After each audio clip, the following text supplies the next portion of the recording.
The night I found out that I had cancer, it sounds so corny, but I just sat down at the piano and started.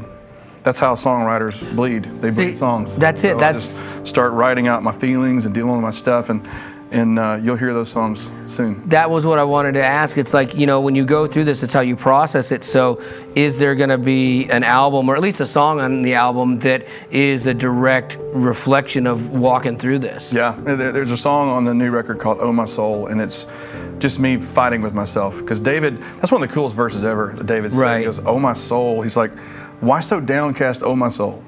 Put your hope in God. He's talking to himself, going, what is your problem, man? Shake out of this, Right. And so it's really just me having a fight with myself, because the whole idea of Thrive is digging your roots deep in the Word, because storms are going to come.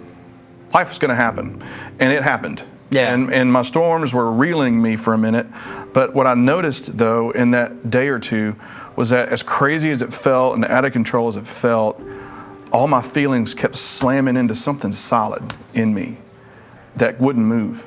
And that was my roots and my faith and what I knew. And there's a line in this song that says there's a place where fear has to face the God you know. There's a difference between what you feel and who you know.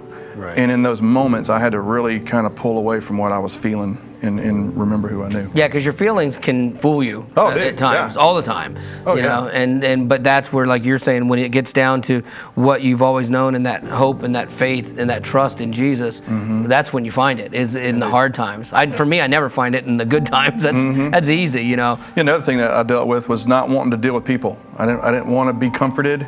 Yeah. I didn't want a bunch of people coming around, well, brother, it's always darkest before the dawn. And all the Twitter, Instagrammable pictures. God's got a plan. And he's got I didn't want to be that guy. I don't want to be the hurting guy. I don't want everybody to struggle for their thing to say, because everybody feels like they have to fix things. Right. And it took a minute for me to realize that was pride.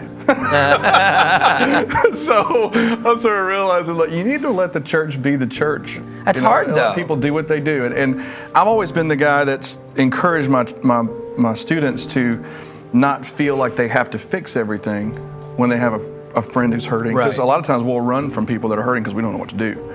And we'll avoid the person that really needs us, when you should just go there and be there for them. But on this side of it, I learned that when you're hurting, you can't run away either. Right. God gave us the church for a reason, because He knew we were going to need each other. So people are going to say goofy stuff, and they're going to try to fix it and do what they do, but at the heart of it, I needed.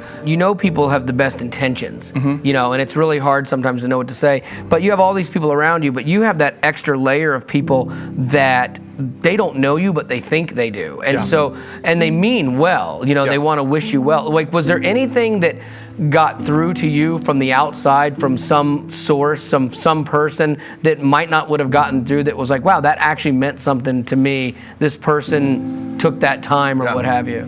I think for me, it was those that knew me the best, that really didn't have anything to say, just I could just tell. Right. Just that hug and that we're with you. Almost that concept of what in Judaism, sitting Shiva with someone, where you don't talk, you don't let that person talk, and you're just present. Just be here. Yeah. And there wasn't really any new truth for me to learn. It was just walking in the truth that I already knew. So a lot of times our friends that are hurting don't really need a new sermon. They just need to know you're with them, you love them, sit with me, cry with me. Yeah. Just be here. Yeah, you don't have to have the answer. You don't have to fix it. We think we need to, but we actually don't. We actually can't. I mean, that's something we can't fix. I would have tried for you. I got a rusty knife. I could have done the surgery, but... And I'm a guy, too. I'm a fixer. Yeah. So you tell me a problem, I'm like, well, what you need to do? Yeah. And it just pops out of my mouth before I even know the answer. Yeah. So I get being that guy, but it's not always the answer. Oh, my soul, you are not